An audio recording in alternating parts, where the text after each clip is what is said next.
Welcome back to Sunrise. So we're moving from the sea a bit to step into the digital world. Chuck Cameron from Design Privacy joins us this morning to talk about the impact of the Data Protection Act on media houses. Chuck, welcome to Sunrise. Thank you very much, sir. Dennis, pleasure to be here. All right. So, I mean, in the past when we've discussed this matter, I've always been at pains to try to understand and even explain how the Data Protection Act is different from other acts.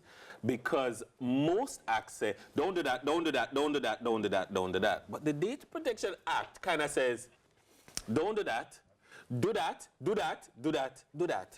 Why is the Data Protection Act like this? I like that approach, sir, Dennis. So using your language, the Data Protection Act says you can do that, but you must follow these rules. That's the difference. And where it flows from is that this is grounded in our right to informational privacy. All Jamaicans have a right that the government has said nobody can use our information without our authorization.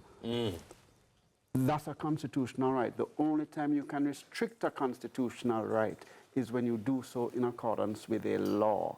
So the Data Protection Act is that law, contrary to what people think, that allows you to process personal data.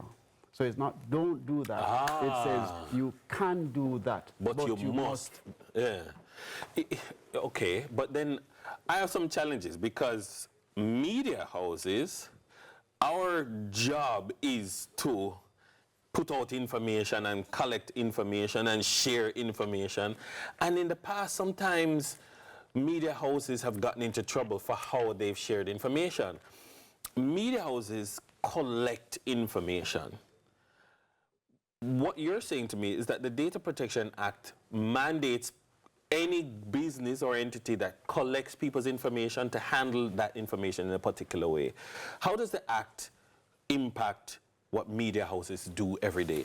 Well, what media houses do every day that is of great concern is your sources of information and the nature of information you disclose. Everything that's private about an individual. Yeah. The Data Protection Act actually recognizes that, and the Media Association and relevant entities did a very good job at safeguarding, well, not even safeguarding, but ensuring that you can do your job.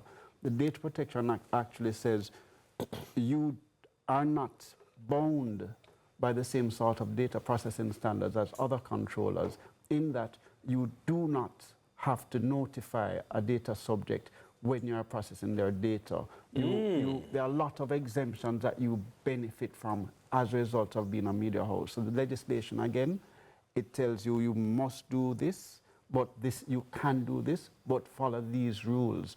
So while you have certain exemptions, you are still expected to put safeguards in place as to how you process the personal data. But your obligations to disclose to the data subject that you're processing their data and where you get it from, you're exempted from those things. Okay. So in the Data Protection Act, there is this matter of a data protection officer, which I like that companies, need to be guided in how they process and use people's information. Do media houses need to have a data protection officer? And if so, I mean, how they hire a data protection officer, sit upstairs in an office every day? So this is June 6th. Yeah. So the question is, well, and you have a data protection officer, and this is a theoretical question. Yes. Quite so. Right, so just for an academic purpose, yes, all media houses process extremely sensitive personal data, and as such must have a data protection officer. This data protection officer can either be in-house, in terms of you hire someone or appoint someone to be a data protection officer, or you can use third-party expert services.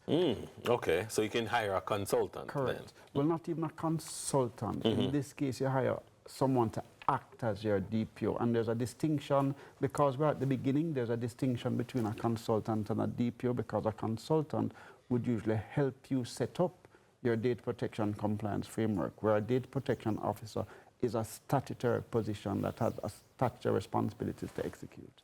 why not? Why is it not recommended to just have somebody upstairs in legal be the data protection officer? Because an auditor can't audit himself.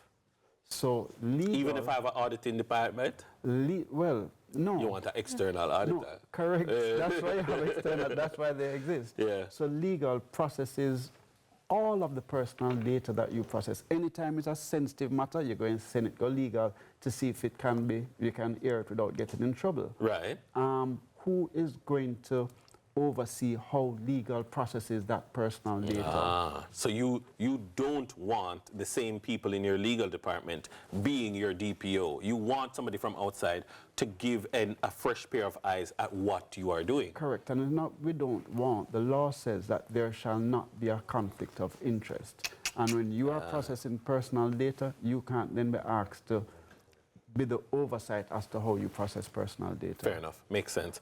Final question then. Design privacy. I like the name. The design privacy. What is it that you do?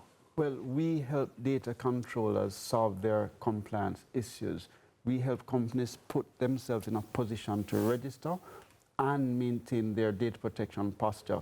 And going back to the first question that you asked, we also offer data protection officer services as a service. We have a team of over 16 people. We have been doing this for over 4 years.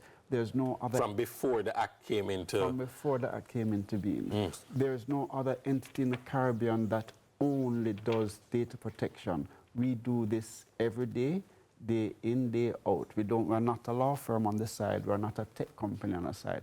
We're a pure data protection service provider. I like that because some of the times when I have spoken about data protection, I'm either talking to a techie who's trying to understand the law, or a law person trying to understand the tech rather than focusing exclusively on this. So Chuck, I thank you for your time. My pleasure. Appreciate it. My guest has been Chukwuemeka Cameron, founder of Design Privacy. On the other side of the break, we're going to dive back into the sea with the Port Authority of Jamaica and a very special marine pilot.